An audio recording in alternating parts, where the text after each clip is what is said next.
So po ulit, meron po ulit tayong bagong project, yung speed sensor ulit. Tsaka yung polarized film pinagawa sa atin.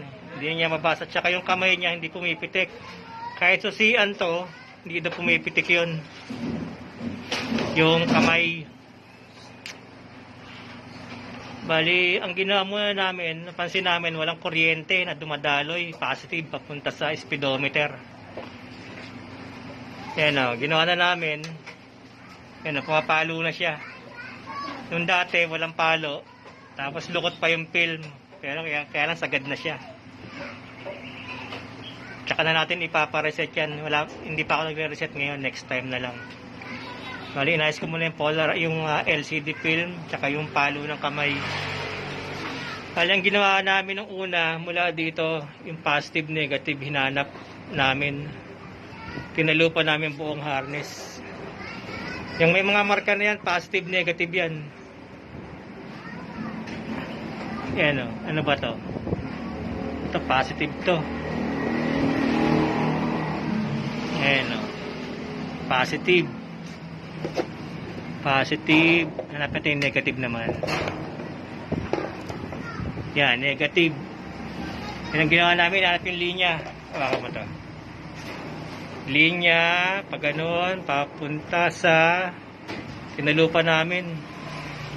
Hinahanap namin, papuntang battery. Papunta dyan. Hanggang sa makarating kami sa battery. Okay pa rin. Wala kami nakitang issue. Ang ginawa namin, pabalik naman mula battery, papunta rito. Papunta ron. Bali, ang nakita namin dumapo is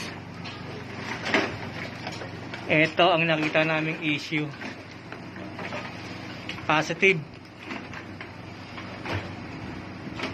Papunta sa mga linya, sa speedometer.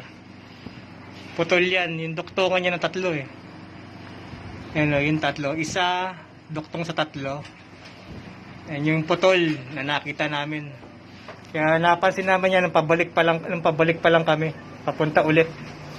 Yan ang sira. O yun, simula nung dinuktong namin to, okay na yung niya. Pumipitik na. Tsaka yung sensor niya, papalitan dapat kasi hindi nga pumipitik. Hindi na rin namin pinalitan yung sensor. Kasi gumagana pa yung sensor niya.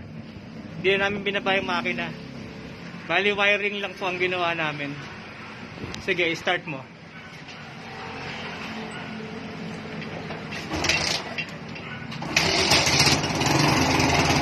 Primero mo.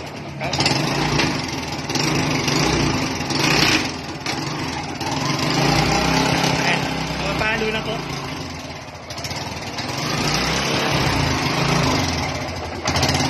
Okay na yung sensor niya.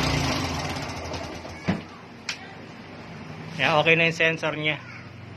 Bali, lahat ng wiring kinalkal namin. Hinanap namin yung power.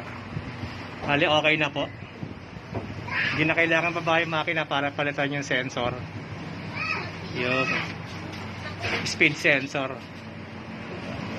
Bali, sa wiring lang namin napansin yung issue. Eto. Putol yan. Nawala sa duktungan. Na umindo. Ayan yun. Ebidensya, butas. Sunog siguro dati. Ayan yung talop niyan eh.